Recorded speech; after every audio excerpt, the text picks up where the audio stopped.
हमारे UC live channel से आपके लिए नेक्स्ट क्लास लेके आया हूँ। जैसे कि आपको पता है कि हमने जो जनरल साइंस का एक सेशन स्टार्ट किया हुआ है, तो ये जो वीडियो है ये हमारी लास्ट जनरल साइंस के टॉपिक की वीडियो है। इसके बाद जो हमारे पास रहेगा वो मैं आपको एमसीक्यू करवाऊँगा। तो जो 2 वीडियो रहेंगी वो एमसीक्यू पे बेस रहेंगी। तो सभी पहले जो पुरानी वीडियो है उनको देखें और उसके बाद हमारे पास जो एमसीक्यू वाली वीडियो है उनको लगाएं, ताकि आपको क्लैरिटी हो जाए कि वहाँ कौन कौन से क्वेश्चन पेपर में रहते हैं और कैसे क्वेश्चन वहाँ पे रहते हैं। तो आज का डिस्कशन स्टार्ट करते हैं। तो सबसे पहले हमारे पास जो फ्यूज़ वायर क्या होती है, जो फ्यूज़ तार होती है वो क्या होती है।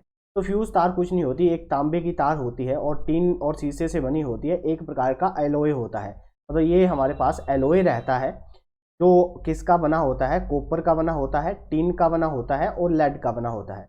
जिसका जो हमारे पास मेल्टिंग पॉइंट होता है वो बड़ा ही लो होता है और ये एक प्रोड्यूसिंग डिवाइस होता है जो यूज़ किया जाता है सीरीज़ में। ठीक है जी।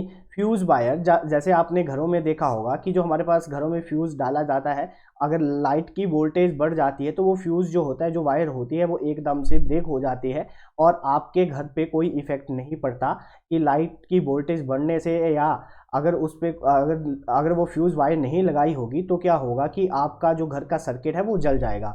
इसीलिए वो जो फ्यूज़ वायर वहाँ पे लगाई जाती है। तो यहाँ पे इम्पोर्टेंट क्या है कि ये एक प्रकार का एलॉय होता है और ये किससे बना होता है, कॉपर, टिन और लेड से। ये इंपॉर्टेंट है, ये ध्यान रखना, क्योंकि पेपर में यहाँ से क्वेश्चन रह चुके हैं कि हमारे पास जो फ्यूज़ वायर है वो किसकी बनी होती है, कॉपर प्लस टिन जो हमारे पास रहता है, प्लस जो हमारे पास लेड होता है। ये इसका जो है हमारे पास फॉर्मूला रहता है जो जिससे ये फ्यूज़ वायर बनी होती है। और इसका क्या होता है जी, लो मेल्टिंग पॉइंट होता है। लो मेल्टिंग पॉइंट का मतलब ये होता है कि जैसे ही वोल्टेज बढ़ी तो ये एकदम क्या हो जाएगी, टूट जाएगी।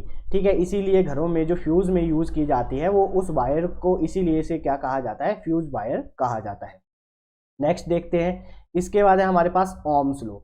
तो ओम्स के द्वारा एक लो दिया गया। उन्होंने क्या कहा गया कि उन्होंने कहा कि हमारे पास कोई भी कंडक्टर है, अगर मैं उस कंडक्टर के बीच में अगर करंट को फ्लो करवाता हूँ तो जितना मैं उसको पोटेंशियल दूंगा उतना ही क्या होगा, उसमें करंट होगा। देखिए यहाँ पे लिखा भी है कि हमारे पास जो पोटेंशियल होगा उतना ही क्या करेगा, उसमें करंट फ्लो करेगा। ये ओम्स ने बोला था। अब इस प्रोपोर्शनैलिटी को हटाने के लिए यहाँ पे एक कांस्टेंट आया जिसको क्या कहा गया, रेजिस्टेंस। अब रेजिस्टेंस क्या होती है, एक प्रकार की क्रिया होती है जिससे जो करंट का जो फ्लो है उसको वो रोकता है। ठीक है, तो ओम्स ने एक लॉ दिया जिसको बोला B is directly proportional to I, कि अगर आप किसी भी कंडक्टर के बीच में करंट को फ्लो करवाते हैं, अगर मेरे पास कोई भी कंडक्टर है, अगर उसके बीच में मैं अगर पोटेंशियल डिफरेंस दे रहा हूँ, मतलब ये हमारे पास करंट है। ठीक है, अगर यहाँ से बैटरी लगी हुई है, ये बैटरी जितना यहाँ से मतलब जितनी की ये बैटरी होगी उतना ही क्या करेगा, इसमें करंट फ्लो करेगा। और ये हमारे पास ओम्स ने लॉ दिया था। और उसमें से जो प्रोपोर्शनैलिटी कांस्टेंट को हटाने के लिए एक जो कांस्टेंट आया उसको बोला इन्होंने रेजिस्टेंस। अब हमारे पास रेजिस्टेंस क्या होती है कि जो करंट होता है उसको रोकने के लिए, कि उसकी प्रतिरोधक जो रेजिस्टेंस होती है वो क्या होता है, प्रतिरोधक। की मतलब जो करंट जा रहा है सर्किट में उसको जो रोका जाता है वो कौन रोकता है, रेजिस्टेंस रोकती है। और इसके यूनिट इंपॉर्टेंट है कि जो रेजिस्टेंस के यूनिट तो किसने दिया, ओम्स ने। तो इसके यूनिट भी क्या आए जी, ओम्स आए। इंपॉर्टेंट है, ध्यान में रखना। रेजिस्टेंस होता है प्रतिरोधक जो करंट को फ्लो करने से रोकेगा। देखिए यहाँ से आर की वैल्यू निकालूंगा तो आर की वैल्यू क्या आएगी, बी अपॉन में आई। मतलब कि हमारे पास अगर रेजिस्टेंस ज़्यादा होगी तो करंट क्या होगा जी, कम होगा। इन्वर्सली प्रोपोर्शनल है, ये ध्यान में रख लेना कि जितना ज़्यादा हमारे पास रेजिस्टेंस होगा उतना ही कम क्या होगा, करंट होगा।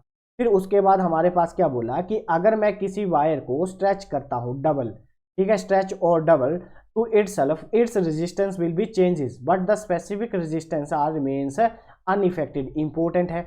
अब क्या बोला कि अगर मैं किसी भी वायर को, जैसे मेरे पास ये कोई वायर है, अगर मैं इसकी लेंथ L है, फिर मैंने इसको स्ट्रेच किया मतलब इसको खींचा, तो इसकी लेंथ जो होगी वो बढ़ जाएगी, L डैश होगी। तो तब हमारे पास जो रेजिस्टेंस है उसकी वैल्यू क्या हो जाएगी, चेंज हो जाएगी। और ये इसका इंपॉर्टेंट जो हमारे पास शॉर्टकट रहता है, जो हमारा रेजिस्टेंस निकालते हैं, जो न्यू रेजिस्टेंस आएगी वो क्या आएगी, R dash equal to N square over R। अब ये N स्क्वेयर क्या है, कि जितनी टाइम आप उस वायर को खींचते हो, अगर डबल किया तो यहाँ पे क्या आ जाएगा 2 का स्क्वायर, तो 2 का स्क्वायर कितना हो गया जी 4। तो हमारे पास जो न्यू रेजिस्टेंस होगी वो कितनी होगी, इनिशियल रेजिस्टेंस की 4 टाइम होगी। इंपॉर्टेंट है, ध्यान में रखना कि अगर हम किसी भी वायर को स्ट्रेच करेंगे तो उसकी नई रेजिस्टेंस आएगी, और नई रेजिस्टेंस हम कैसे निकालेंगे जी, ऐसे निकालेंगे। अब रजिस्टिविटी क्या होता है, रजिस्टिविटी हमारे पास होती है, रजिस्टिविटी इज जो हमारे पास रहती है, देखिए जो रेजिस्टेंस होती है वो डायरेक्टली प्रोपोर्शनल होती है length of the conductor and inversely proportional to the area of the conductor. तो इस प्रोपोर्शनैलिटी को जब हटाते हैं तब यहाँ पे एक कांस्टेंट आता है जिसको बोलते हैं स्पेसिफिक रेजिस्टेंस, R अपॉन में L। तो यहाँ से मैं रो की वैल्यू निकालूं तो रो की वैल्यू मेरे पास क्या आएगी, इसको रो बोलते हैं, जो स्पेसिफिक रेजिस्टेंस होती है उसकी वैल्यू आएगी R इंटू में A ओवर में L। ठीक है जी। अब हमारे पास A ओवर में L ये क्या आ गया, स्पेसिफिक रेजिस्टेंस आ गई। क्लियर है बात। तो स्पेसिफिक रेजिस्टेंस के यूनिट पूछे तो क्या आएंगे, रेजिस्टेंस के यूनिट आएंगे ओम, और जो हमारे पास एरिया के यूनिट होते हैं मीटर स्क्वायर ओवर में मीटर, तो मीटर से मीटर क्या हो गया, कैंसिल हो गया। तो हमारे पास जो आंसर आया यूनिट क्या है, ओम। ओम मीटर जो आगे वो स्पेसिफिक रेजिस्टेंस के क्या आगे जी, यूनिट आगे। इंपॉर्टेंट है, अगर जो ओम्स का सिंबल होता है वो इस हिसाब से होता है, ये रहता है, और इसके यूनिट के आगे ओम मीटर किसके, स्पेसिफिक रेजिस्टेंस के। इसमें इंपॉर्टेंट बात क्या है आपके पास, इंपॉर्टेंट बात ये है कि जो रेजिस्टेंस है वो चेंज होती है अगर मैं लेंथ को चेंज करूं, और जो स्पेसिफिक रेजिस्टेंस है जो ये रो बता रहा हूं ये चेंज नहीं होता है। आप चाहे लेंथ को इंक्रीज करो या कंप्रेस करो या स्ट्रेच करो, उस पर कोई फर्क नहीं पड़ता है। उम्मीद करता हूं यहां तक आपको समझ में आया होगा। चलिए नेक्स्ट देखते हैं। नेक्स्ट हमारे पास क्या कहा गया है, कहा गया है कि हमारे पास अगर मैं किसी भी अगर मैं टेम्परेचर को इंक्रीज करता हूं तो रेजिस्टेंस क्या करेगी, इंक्रीज करेगी। आप एक बात ध्यान रख लेना, अगर हमारे पास कोई कंडक्टर है, कंडक्टर क्या होती है, मेटल, तो कंडक्टर है तो जो रेजिस्टेंस होती है वो डायरेक्टली प्रोपोर्शनल होती है टेम्परेचर के। अगर मैं टेम्परेचर को इंक्रीज करूंगा तो मेरी रेजिस्टेंस भी क्या करेगी जी, इंक्रीज करेगी। इंपॉर्टेंट है। और ये किस केस में होगा जी, कंडक्टर, जो हमारे पास कंडक्टर होते हैं, जो हमारे पास मेटल्स होती है, उस केस में ये वाला रिजल्ट रहता है कि R is directly proportional to the temperature. और दूसरे केस में सेमीकंडक्टर। अब सेमीकंडक्टर क्या होते हैं, जो कंडक्टर और इंसुलेटर के बीच में लाइज करते हैं। ठीक है, सेमीकंडक्टर क्या होते हैं कि हमारे पास एक तो कंडक्टर होंगे जो अपने में से करंट को फ्लो करने देंगे, और एक वो होते हैं जो अपने में से कंडक्टर करंट को फ्लो नहीं करने देते हैं, तो उनको कहते हैं इंसुलेटर। और जो हमारे पास करंट को फ्लो करने देते हैं उनको कहते हैं कंडक्टर।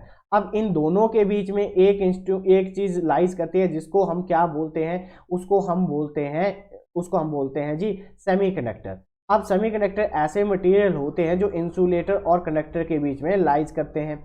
अब ये एज ए कंडक्टर भी बिहेव करते हैं और एज ए इंसुलेटर भी बिहेव करते हैं। तो इन्होंने बोला कि अगर हमारे पास कोई भी सेमीकंडक्टर होगा तो उसकी जो रेजिस्टेंस होती है वो डिक्रीज करती है। तो यहाँ पे R is inversely proportional to temperature होती है। किस केस में, सेमीकंडक्टर के केस में। ध्यान में रख लेना, इंपॉर्टेंट है कि सेमीकंडक्टर के केस में जो हमारे पास अगर मैं टेम्परेचर को इंक्रीज करूंगा तो हमारे पास रेजिस्टेंस क्या करेगी, डिक्रीज करेगी, क्योंकि ये जो रिलेशन है इनवर्सली प्रोपोर्शनल है। अब नेक्स्ट है कि इंक्रीज द टेम्परेचर। अगर मैं टेम्परेचर को इंक्रीज करता हूं तो जो इलेक्ट्रोलाइट्स होते हैं, इलेक्ट्रोलाइट्स क्या होते हैं, जो हमारे पास रूड होती है, जैसे जिंक, कैडमियम, जो हमारे पास बैटरी के सेल होते हैं उनको क्या बोलते हैं, इलेक्ट्रोलाइट्स बोलते हैं। तो उनकी रेजिस्टेंस भी क्या करेगी, डिक्रीज करेगी। इंपॉर्टेंट है, जो इलेक्ट्रोलाइट्स है अगर तापमान बढ़ाने पर उनका जो प्रतिरोध है वो कम हो जाता है, उनका जो प्रतिरोध है वो क्या हो जाता है, कम हो जाता है। अगर मैं टेम्परेचर को बढ़ाऊंगा तो जो रेजिस्टेंस है वो कम होगी। रेजिस्टेंस मतलब मैंने आपको क्या बताया था, करंट को रोकने की जो उसकी जो क्षमता होती है उसको क्या बोलते हैं हम, रेजिस्टेंस बोलते हैं, तो वो भी डिक्रीज हो जाएगी। जो हमारे पास reciprocal of the resistivity of the conductor is called conductivity. जो हमारे पास रेजिस्टिविटी होती है, अब रेजिस्टिविटी मैंने आपको पीछे बताया, जो स्पेसिफिक रेजिस्टेंस होती है उसको क्या कहते हैं, उसी को कहते हैं रेजिस्टिविटी। अब जो कंडक्टिविटी होती है उसको लिखते हैं C से। C is the reciprocal of the resistivity. मतलब ये हमारे पास फॉर्मूला होता है। तो अगर देखिए रेसिप्रोकल बोला उल्टा, तो हमारे पास क्या रहता है, रेसिप्रोकल होती है रेजिस्टिविटी की क्या, कंडक्टिविटी। क्लियर है जी बात। अब यहाँ पे मैंने आपको रो पहले ही बताया था कि जो हमारे पास रजिस्टिविटी होती है इसको स्पेसिफिक रेजिस्टेंस भी बोलते हैं या इसको रजिस्टिविटी भी बोलते हैं, दोनों बोलते हैं, ध्यान में रख लेना। या तो इसको क्या बोलेंगे, स्पेसिफिक रेजिस्टेंस बोला जाएगा, या इसको क्या बोला जाएगा जी, इसको हम बोलेंगे रजिस्टिविटी। क्या बोलेंगे इसको, रजिस्टिविटी। ध्यान में रखना, इम्पोर्टेंट है, इम्पोर्टेंट, वेरी वेरी इंपॉर्टेंट है। ठीक है, जो हमारे पास हीटिंग इफेक्ट होता है इलेक्ट्रिक करंट का, जो हमारे पास अगर किसी भी कंडक्टर के बीच में, अगर हम, आपने देखा होगा कि बल्ब जो है वो जलता है, ठीक है, जब बल्ब को जलाया जाता है, अगर हम थोड़ी मतलब काफ़ी टाइम के लिए वो जल रहा है तो क्या होता है, वो गर्म हो जाता है। तो जब वो गर्म हो जाता है तो उसको बोलते हैं हीटिंग इफेक्ट। और वो हीटिंग इफेक्ट को क्या नाम दिया जाता है, joules law of heating effect.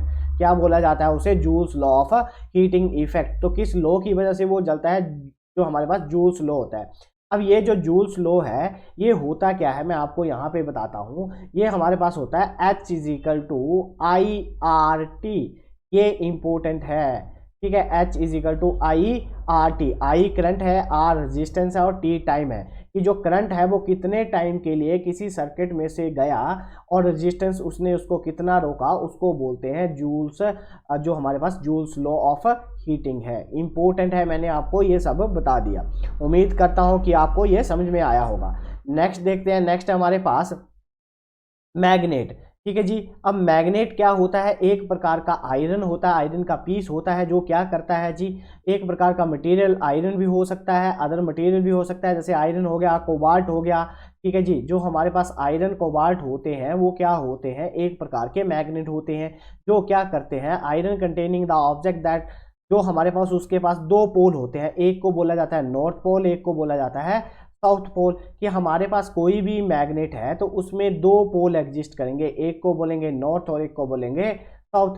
अब अगर हम किसी भी मैग्नेट को लटकाते हैं, अगर मैं किसी भी मैग्नेट को धागे से बांधकर ऐसे लटकाऊंगा तो जो पोल नॉर्थ को डायरेक्शन करेगा, अर्थ का जो नॉर्थ पोल होगा उसको जो दिखाएगा उसको बोला जाएगा नॉर्थ पोल, और जो साउथ को दिखाएगा उसे बोला जाएगा साउथ पोल।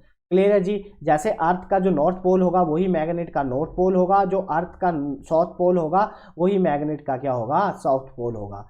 क्लियर है बात। अब हमारे पास ध्रुव, हिंदी में भी लिखा हुआ है कि अगर चुंबक को लटकाया हुआ होता है तो उसका एक ध्रुव सदैव उत्तरी को और निर्देशित होता है, और जो दूसरा ध्रुव होता है वो दक्षिण की ओर, दक्षिण की ओर जाता है। तो यही मैंने आपको बताया कि अगर मैं किसी भी मैग्नेट को फ्रीली धागे के साथ बांध के लटकाऊंगा तो जो हमारे पास जो उसका नॉर्थ पोल होगा, जो अर्थ का जो नॉर्थ पोल होगा, उत्तरी जो ध्रुव होगा मैग्नेट का भी वही होगा, और जो हमारे पास अर्थ का जो दक्षिणी ध्रुव होगा तो जो पोल होगा उसका भी वही दक्षिणी ध्रुव रहेगा।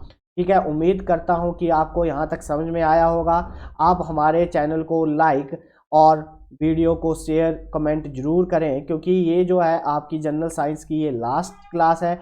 तो उम्मीद करता हूं कि आप प्रीवियस क्लासेस को जरूर देखें, ताकि जो चीज़ आपको नहीं पता चली होगी तो वो आप मुझे कमेंट सेक्शन में बता दें, तो मैं आपके लिए दोबारा फिर वो क्लास आपको दोबारा फिर पढ़ा दूंगा। ठीक है जी। नेक्स्ट चलते हैं। नेक्स्ट हमारे पास अब बोला गया कि हमारे पास अगर नॉर्थ पोल है तो वो एक दूसरे को क्या करेंगे जी, एक दूसरे को क्या करेंगे, अगर हमारे पास सिमिलर पोल है तो एक दूसरे को वो रिपेल करते हैं, मतलब एक दूसरे को दूर भगाएंगे। आपने देखा होगा बचपन में हम जो मैग्नेट के साथ खेलते हैं कि अगर मेरे पास ये कोई चुंबक है, ये इसका नॉर्थ पोल है, ये इसका साउथ पोल है, एक और मैं चुंबक लेके आता हूँ तो ये इसका साउथ पोल है, ये इसका नॉर्थ पोल है, तो ये दोनों सेम है, तो ये एक दूसरे को क्या करेंगे, धक्का लगाएंगे, मतलब रिपेल करेंगे। अगर हमारे पास ये दोनों ऑपोजिट पोल है, मतलब अलग अलग है, ये नॉर्थ है ये साउथ है, और इस मैग्नेट में यहाँ पे क्या आ जाता है, नॉर्थ आ जाता है और यहाँ पे ये साउथ आ जाता है, तो ये एक दूसरे दोनों को क्या करेंगे, अट्रैक्ट करेंगे। तो इस जो नॉर्थ पोल और जो साउथ पोल है वो अगर सेम हो गए, नॉर्थ और साउथ होगा तो अट्रैक्ट करेंगे, साउथ और साउथ होगा तो रिपेल करेंगे। अगर सिमिलर होंगे, नॉर्थ नॉर्थ होगा तो भी क्या करेंगे, रिपेल करेंगे। अब किसी भी वायर के बीच में, अगर किसी भी इलेक्ट्रिकल वायर के बीच में अगर मैं करंट को फ्लो करता हूँ, तो वो जो वायर है वो एज ए इलेक्ट्रोमैग्नेट बिहेव करती है। तो कैसे बिहेव करती है, इसके बीच में करंट जाएगा, ठीक है जी। अब करंट जाएगा तो इसके अराउंड जो एक चीज प्रोड्यूस हो जाती है जिसको बोलते हैं मैग्नेटिक फील्ड, कि मैग्नेट की खुद की एक फील्ड रहती है जिसको बोला जाता है मैग्नेटिक फील्ड। अब ये जो मैग्नेटिक फील्ड है इसकी वजह से जो हमारे पास जो ये वायर है वो क्या बिहेव करने लग पड़ती है, इलेक्ट्रोमैग्नेट। इंपॉर्टेंट है कि इलेक्ट्रोमैग्नेट कैसे बनता है हमारे पास, ठीक है जी। इलेक्ट्रोमैग्नेट कैसे बनता है, तो इलेक्ट्रोमैग्नेट जो है हमारे पास वो कैसे बनेगा कि हमारे पास अगर हमारे पास कोई वायर है उसके बीच में अगर मैं करंट को फ्लो करवाता हूं तो वो जो है हमारे पास वो क्या बनेगा, इलेक्ट्रोमैग्नेट बनेगा। और उसका यूज कहाँ किया जाता है, जो इलेक्ट्रिकल बल्ब होगा या जो हमारे पास टेलीग्राफ रिसीवर होगा, ठीक है, जो हमारे पास टेलीफोन होगा और जो हमारे पास ट्रांसफार्मर होगा, डायनमो होगा, उसमें इसका यूज किया जाता है इलेक्ट्रोमैग्नेट का। इंपॉर्टेंट है, इसके जो यूजेस हैं कहाँ कहाँ किए जाते हैं, यहाँ से क्वेश्चन पेपर में जरूर रहता है, ध्यान रखना। नेक्स्ट चलते हैं। नेक्स्ट हमारे पास कहा गया है कि जो नेक्स्ट जो है हमारे पास एटॉमिक एंड न्यूक्लियर फिजिक्स।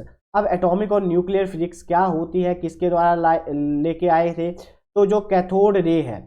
अब कैथोड रे क्या होती है, एक प्रकार की वैक्यूम ट्यूब होती है, उसके बीच में हम क्या करते हैं, सन से जो लाइट आती है उसको इंसिडेंट करवाते हैं और उससे इलेक्ट्रॉन क्या करते हैं, एनोड से कैथोड से एनोड की तरफ भागते हैं। जो इलेक्ट्रॉन जो है वो पॉजिटिव चार्ज की तरफ भागेंगे, कैथोड पे जो होता है वो नेगेटिव होता है और एनोड पे जो होता है वो पॉजिटिव होता है, ठीक है जी। इस पे पॉजिटिव होगा, इस पे नेगेटिव होगा। जो फोटोन आएंगे, जो लाइट आएगी वो इस प्लेट पे क्या करेगी, स्ट्राइक करेगी और यहाँ से इलेक्ट्रॉन निकलेंगे और कहाँ जाएंगे, एनोड की तरफ भागेंगे, ठीक है। तो ये जो कैथोड रेज थी ये किसके द्वारा दी गई थी, जो सर विलियम क्रुक थे, जो सर विलियम क्रुक थे उनके द्वारा इसकी डिस्कवरी की गई थी, किसी कैथोड रेज की। ये ट्रेवल करती हैं हमेशा सीधी लाइन में, ठीक है। और क्या प्रोड्यूस करती हैं, जो हमारे पास फ्लोरोसेंस लाइट होती है उसको प्रोड्यूस करती हैं। और इनकी जो पेनिट्रेशन होती है, इनकी जो हमारे पास ये जो पन्नी होती है, जो ये तीखापन होता है वो क्या कर जाती हैं, जो थिन फॉइल होती है उस ऑफ मेटल उसको पेनिट्रेट कर जाती है, कि मतलब जो पतली सी चादर होगी, पतली सी जो पन्नी होगी किसकी, मेटल को, उसको ये क्या कर जाएंगी, क्रॉस कर जाएंगी। और ये जो हमारे पास जो होती है, जो हमारे पास ये जो रेज होती है कैथोड रेज, ये इलेक्ट्रिक फील्ड और जो मैग्नेटिक फील्ड होती है दोनों के बीच में डिफ्लेक्ट हो जाती है। जो हमारे पास विद्युतीय और जो चुंबकीय दोनों क्षेत्रों द्वारा क्या की जाती है, विपक्षित होते हैं। क्लियर है जी बात। तो अगर हमारे पास कोई भी कैथोड रे अगर इलेक्ट्रिक और मैग्नेटिक फील्ड के बीच में जाएगी तो वो क्या हो जाएगी, डिफ्लेक्ट हो जाएगी। अब किसी भी चीज़ के ऊपर चार्ज है, ये ध्यान में रख लेना, अगर किसी के भी ऊपर चार्ज है तो वो हमेशा डिफ्लेक्ट होगी, वो हमेशा क्या होगी, डिफ्लेक्ट होगी। अगर हमारे पास कोई रेस्ट चार्ज है तो वो हमेशा, अगर रेस्ट चार्ज है तो वो हमेशा इलेक्ट्रिक फील्ड के बीच में, अगर हमारे पास कोई मोशन में चार्ज है तो वो electric field as well as magnetic field दोनों के बीच में डिफ्लेक्ट होता है। अब जो इसकी वेलोसिटी की रेंज रहती है, जो प्रकाश का वेग रहता है वो कितना रहता है जी, 1/30 से लेकर 1/10 जो वेलोसिटी ऑफ लाइट होती है उसके बीच में ये हमारे पास इसका क्या रहती है, वेलोसिटी रहती है। क्लियर है जी बात। तो हमारे पास इसमें इंपॉर्टेंट क्या है कि अगर हमारे पास कैथोड रे पास करेगी इलेक्ट्रिक और मैग्नेटिक फील्ड के बीच में, वो क्या करेगी, डिफ्लेक्ट करेगी। और इसका जो पाथ होता है वो क्या होता है, स्ट्रेट लाइन होता है, सीधी ट्रेवल करती है। क्लियर है। नेक्स्ट देखते हैं। अब हमारे पास जो पॉजिटिव और जो कैनल रेज होती हैं, ठीक है, जो पॉजिटिव होती हैं और जो हमारे पास कैनल रेज होती है उनको किसके द्वारा डिस्कवर किया गया था, तो उनका नाम क्या था, गोल्डस्टीन, ठीक है। गोल्डस्टीन के द्वारा उन किरणों की खोज की गई थी, जो कौन सी, पॉजिटिव और कैनल रेज, पॉजिटिव रेज और कैनल रेज के द्वारा। अब पॉजिटिव रेज जो कंसिस्ट होती है उनके पास, अगर पॉजिटिव है तो मतलब कौन सा चार्ज हुआ, पॉजिटिव, मतलब जो हमारे पास धनात्मक चार्ज होता है, कण होते हैं, उससे बनी होती है। और ये जो रे है ये भी कैसे ट्रेवल करती हैं, स्ट्रेट पाथ में ट्रेवल करती हैं। और अगर मैंने आपको बोला किसी के ऊपर भी चार्ज है तो वो किसके और किसके बीच में डिफ्लेक्ट होगी, इलेक्ट्रिक और मैग्नेटिक फील्ड दोनों के बीच में वो क्या हो जाएगी, डिफ्लेक्ट हो जाएगी। और नेक्स्ट बात क्या है कि ये जो रेज होती हैं इनका ये कैपेबल होती हैं किसको प्रोड्यूस करने के लिए, फिजिकल और केमिकल चेंज को, कि अगर ये जो रेज है इनके द्वारा कोई भी हमारे पास भौतिक या रासायनिक जितने भी परिवर्तन होते हैं ये उनको करने में सक्षम होती हैं। अब ये जो रेज हैं ये कैसे प्रोड्यूस होती है, these rays can be produce in the ionization of the gas, कि जो हमारे पास गैसेज होती है उनके बीच में जो आयनाइजेशन होती है, मतलब आयन टूटना। जैसे हमारे पास कोई भी गैस है, तो जैसे हमारे पास मान लो हाइड्रोजन है, ठीक है, हाइड्रोजन गैस है, तो ये हमारे पास जब टूटेगी तो कैसे टूटेगी, H, ठीक है, H में टूटेगी, ठीक है, H पॉजिटिव। तो ये जो है इस पे क्या आ गया, आयन आ गया। तो जो हमारे पास गैसेज होती हैं उनकी आयनाइजेशन की वजह से जो गैस बनती है, जो हमारे पास रेज आती हैं, वो कौन सी आती हैं, पॉजिटिव रेज या कैनल रेज आती हैं। क्लियर है जी, उम्मीद करता हूं कि आपको यहां तक समझ में आया होगा। नेक्स्ट देखते हैं। अब हमारे पास नेक्स्ट क्या है, एक्स रेज। अब जो एक्स रेज होती हैं ये क्या होते हैं, फोटोन्स होते हैं, ठीक है। जो सनलाइट से जो रेज आती है वो भी क्या होते हैं, फोटोन होते हैं। कौन होते हैं, फोटोन होते हैं। मतलब ये एक क्वांटा होता है, एक पैकेट होता है किसका, लाइट के पार्टिकल। क्लियर है। अब जो ये एक्स रेज होती है इनको क्या बोला जाता है, इलेक्ट्रोमैग्नेटिक वेव। इनका नेचर क्या होता है, इलेक्ट्रोमैग्नेटिक वेव। मैंने आपको बताया था कि जो सन से रेज आती है उनका नेचर क्या होता है, तो उनका नेचर होता है इलेक्ट्रोमैग्नेटिक वेव्स। और इनकी जो वेव लेंथ होती है वो कितनी होती है, 0.1 आंगस्ट्रॉन्ग से लेकर 100 आंगस्ट्रॉन्ग के बीच में इनकी क्या रहती है, इनकी रेंज रहती है। और इनको किसके द्वारा डिस्कवर किया गया था, पता नहीं कितनी बार एसएससी के एग्जाम में पूछा जा चुका है कि इनको किसके द्वारा डिस्कवर किया गया था, किसने इनकी खोज करी थी। तो इनका नाम है रो एंटेजन, रो एंटेजन, ठीक है। रो एंटेजन के द्वारा इनकी क्या की गई थी, डिस्कवरी की गई थी। और ये भी जो है ये भी सीधा रास्ता लेती हैं, ये भी कैसे जाती है, सीधे रेखा बनाती हैं। और ये जो रेज हैं ये कौन कौन सा फिनोमिना दिखाती हैं, रिफ्लेक्शन। मैंने आपको बताया था रिफ्लेक्शन क्या होता है, कि कोई लाइट किसी भी सरफेस पे पड़ेगी तो वो बाउंसिंग बैक हो जाएगी, उसको क्या बोलेंगे, रिफ्लेक्शन।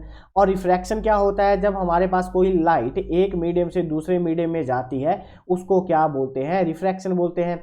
अब इंटरफेरेंस क्या होता है, कि हमारे पास दो वेव्स है वो आपस में क्या कर जाएंगी, एक पॉइंट पे इंटरफेयर करेंगी, उसको क्या बोलेंगे हम, इंटरफेरेंस। क्लियर है जी बात। अब नेक्स्ट हमारे पास और क्या बोला, ये डिफ्रैक्शन भी शो करती है। डिफ्लेक्शन क्या होती है, कि अगर कोई भी हमारे पास ऑब्स्टेकल बीच में आ जाता है, मतलब कोई भी चीज़ बीच में आ जाती है तो उसको ये यहाँ पे टकराएगी और यहाँ से क्या हो जाएगी, डिफ्लेक्ट हो जाएगी। अब पोलराइजेशन क्या होता है, कि पोलराइजेशन क्या होता है, कि जो हमारी लाइट है वो स्प्लिट हो जाती है, ठीक है, लाइट क्या हो जाती है, स्प्लिट हो जाती है, उसको क्या बोला जाता है, पोलराइजेशन। अब ये जो हमारे पास इसमें इंपॉर्टेंट क्या है, कि ये जो एक्स रेज होती हैं ये डिफ्लेक्ट नहीं होती हैं इलेक्ट्रिक और मैग्नेटिक फील्ड के बीच में। इंपॉर्टेंट है, वेरी वेरी इंपॉर्टेंट है, कि जो एक्स रेज होंगी वो कभी भी डिफ्लेक्ट नहीं होंगी मैग्नेटिक और इलेक्ट्रिक फील्ड के बीच में। नेक्स्ट है कि जो हमारे पास ये long exposure X rays in injury of the human, कि जो जैसे किसी को इंजरी हो जाती है तो उसको एक्सपोज करने के लिए, कहाँ पे इंजरी हुई है, आपकी हड्डी टूटी हुई है या नहीं टूटी हुई है, उसको देखने के लिए आप डॉक्टर के पास जाते हो। डॉक्टर आपका क्या करता है, एक्सरे करता है। तो इसीलिए इसको क्या बोला जाता है, एक्सरे बोला जाता है। और जो एक्स रेज होती हैं ये फोटो इलेक्ट्रिक इफेक्ट को शो करती हैं। अब ये जी फोटो इलेक्ट्रिक इफेक्ट क्या होता है, मतलब फोटो इलेक्ट्रिक इफेक्ट क्या होता है, कि हमारे पास कोई भी मेटल है, सन से लाइट आएगी, इस मेटल पे पड़ेगी और यहाँ से इलेक्ट्रॉन क्या हो जाएंगे, इजेक्ट हो जाएंगे। तो इस प्रोसेस को क्या कहते हैं, फोटो इलेक्ट्रिक इफेक्ट कहते हैं। कि when the light is striking on the metal surface the electron ejected from the metal surface, कि अगर हमने किसी भी लाइट को मेटल के सरफेस पे उसके धरातल पर क्या करा, इंसिडेंट करवाया, मतलब स्ट्राइक करवाया, और वहाँ से इलेक्ट्रॉन क्या हो गए, निकल गए, तो उस इफेक्ट को क्या बोलते हैं, फोटो इलेक्ट्रिक इफेक्ट बोलते हैं। और इसी इफेक्ट के लिए आइंस्टाइन, जो न्यूटन थे, जो आइंस्टाइन थे, उनको क्या दिया गया था, नोबेल प्राइज मिला हुआ है। इंपॉर्टेंट है कि आइंस्टाइन को नोबेल प्राइज किसके लिए मिला हुआ है, जो फोटो इलेक्ट्रिक इफेक्ट था उसके लिए इनको क्या मिला हुआ है, नोबेल प्राइज दिया गया है। नेक्स्ट है हमारे पास कि जो ये यूज कहाँ कहाँ की जाती हैं, एक्स रेज के यूज कहाँ होते हैं, मेडिकल साइंसेज में। मैंने आपको अभी बताया कि अगर सर्जरी को डिटेक्ट करना हो या किसी को फ्रैक्चर हो ऑर्गन में, तो हम क्या करते हैं कि ये एक्स रेज का यूज़ करते हैं। जैसे किसी को फॉरनर मैटर्स अगर किसी को बुलेट लग जाती है या किसी को किडनी में स्टोन है, मतलब पथरी है, तो उसकी ट्रीटमेंट के लिए क्या किया जाता है, उसको देखने के लिए क्या किया जाता है, एक्सरेज। और कहाँ यूज़ किया जाता है इसकी ट्रीटमेंट, मतलब इसके द्वारा इसका प्रयोग कैंसर के उपचार और त्वचा में जो रोग होते हैं उसके लिए किया जाता है। कि एक्सरे का जो यूज़ है वो कहाँ किया जाता है, जो फ्रैक्चर होते हैं वहाँ किया जाता है। अगर किसी को कोई पथरी है या कोई हड्डी टूटी हुई है उसको देखने के लिए किया जाता है। क्लियर है जी बात। या और उसका प्रयोग कहाँ किया जाता है, अगर कोई कैंसर से पीड़ित कोई मरीज है उसका उपचार करने के लिए किया जाता है, या किसी को कोई क्या बोलते हैं त्वचा का रोग है उसके लिए इसका यूज किया जाता है।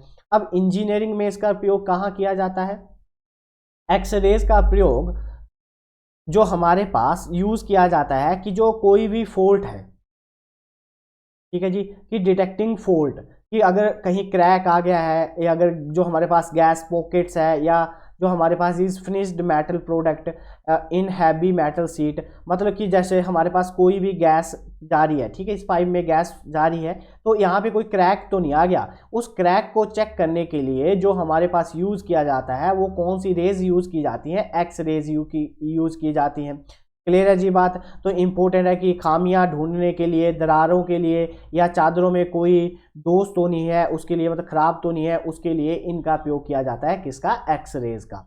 नेक्स्ट है हमारे पास कि जो साइंटिफिक वर्क होता है, जो साइंटिस्ट यूज करते हैं, कहाँ पे यूज करते हैं, कि एक्सरेज का यूज किया जाता है जो हमारे पास जटिल अणुओं का, जो हमारे पास क्रिस्टल संरचना होती है, जो जटिल अणु होते हैं उनके अध्ययन के लिए किस चीज़ का प्रयोग किया जाता है, एक्सरेज का प्रयोग किया जाता है।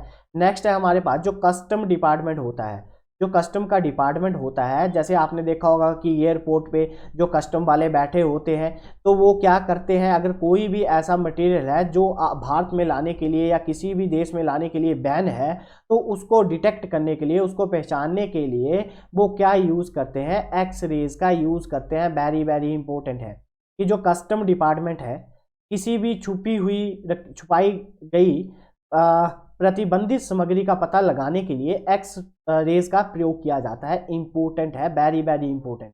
ठीक है जी। नेक्स्ट है हमारे पास कि अब रेडियो एक्टिविटी क्या होती है। अब रेडियो एक्टिविटी क्या होती है, रेडियो इंपॉर्टेंट है, बता रहा हूँ। रेडियो एक्टिविटी की डिस्कवरी किसके द्वारा की गई थी, हेनरी बैक्वेरल। हेनरी बैक्वेरल साइंटिस्ट थे जिनके द्वारा रेडियो एक्टिविटी का सिद्धांत दिया गया था। और जो मैडम क्यूरी थी और जो पैरी क्यूरी थे, उन दोनों को मिलकर जो उनको क्या दिया गया था, इस जो रेडियो एक्टिव सब्सटेंस है उन्होंने किसको डिस्कवर करा था आगे बताऊंगा। उन दोनों को ज्वाइंटली क्या दिया गया था, नोबेल प्राइज दिया गया था इस फील्ड में, रेडियो एक्टिविटी में। रेडियो एक्टिव क्या होता है, एक ऐसा सब्सटेंस होता है जिससे रेज क्या रहती है, निकलती रहती हैं, जो हमारी बॉडीज को क्या करती हैं, इफेक्ट करती हैं। तो उस प्रोसेस को क्या बोलते हैं, रेडियो एक्टिविटी। मतलब रेडियो एक्टिविटी मतलब टूटना होता है, डिसइंटीग्रेशन ऑफ द एटम्स, कि एटम्स क्या करेगा, टूटेगा। क्लियर है, तो उसको बोला जाता है रेडियो एक्टिविटी। अब एक हमारे पास nucleus having the proton 83 and more are unstable, they emitted the alpha and the gamma particles and becomes the stable. कि हमारे पास कोई भी रेडियो एक्टिव सब्सटेंस है, जैसे यूरेनियम है 235 इसका क्या होता है, मास नंबर होता है, और एटॉमिक नंबर इसका 93 होता है। ठीक है जी। तो हमारे पास क्या होता है कि ये सब्सटेंस जब टूटता है तो ये क्या निकालता है, या तो अल्फा रेज निकालेगा, या बीटा रेज निकालेगा, या गामा रेज निकालेगा। तो जो अल्फा होती है तो वो जब निकलती है तो अल्फा में क्या निकलता है जी, हमेशा हीलियम निकलता है, ध्यान में रख लेना। और जो हमारे पास बीटा होती है, बीटा में न्यूट्रॉन और प्रोटॉन निकलते हैं, और जो गामा होती है उसमें कुछ नहीं निकलता है। सबसे पेनिट्रेटेड कौन सी रेज होती है, गामा। सबसे इफेक्टिव कौन सी होती है, गामा रेज होती है, उसके बाद बीटा और उसके बाद अल्फा। तो पूछा जाए सबसे पेनिट्रेटेड कौन सी है, गामा है, फिर बीटा है, और फिर अल्फा है। अगर पूछा जाए कि सबसे ज़्यादा आयनाइजेशन पावर किसकी है, सबसे ज़्यादा कौन आयनाइज मतलब आयन कौन निकालेगा, अल्फा निकालेगा, फिर बीटा निकालेगा, और फिर गामा निकालेगा। तो आयन सबसे ज़्यादा, क्योंकि हीलियम 2 पॉजिटिव निकलता है तो आयन ज़्यादा निकल रहे हैं, इसलिए ये सबसे आयनाइजेशनेबल होती है। अब element of the new research placed is called radio active, कि जो भी हम नए एलिमेंट को खोजते हैं उनको क्या कहा जाता है, रेडियो धर्मी तत्व कहा जाता है। जो अल्फा बीटा और जो गामा है वो जब ये एमिशन होती है, जब ये फिनोमिना होता है, उस टाइम कौन सी रेज निकलती हैं, अल्फा निकलती हैं, बीटा निकलती हैं और गामा निकलती हैं। इसको क्या बोला जाता है? Radio activity. बात समझ में आई? रेडियो धर्मता बोला जाता है जब हमारे पास कोई भी नया सब्सटेंस है उसमें एमिशन होती है, मतलब वो एनर्जी निकालता है, तो वो किस फॉर्म में निकालेगा? या तो अल्फा की फॉर्म में निकालेगा, या बीटा की फॉर्म में निकालेगा, या गामा की फॉर्म में निकालेगा। तो उसको बोला जाता है रेडियो एक्टिविटी। मैंने अभी आपको बता दिया कि जो गामा होगी वो सबसे पेनिट्रेटेड होती है, बड़ी तीखी होती है, ठीक है, जो एक कमरे 4-5 कमरों को क्रॉस करके निकल जाएंगी, उसके बाद बीटा और उसके बाद है अल्फा। क्लियर है जी? अब नेक्स्ट देखते हैं। नेक्स्ट है हमारे पास कि जो रॉबर्ट पेरी थे, कौन थे? रॉबर्ट पेरी थे, और जो उनकी वाइफ थी मैडम क्यूरी, उन्होंने एक नया सब्सटेंस ढूंढा था, रेडियो एक्टिव सब्सटेंस ढूंढा, तत्व ढूंढा था, जिसका नाम क्या था? रेडियम।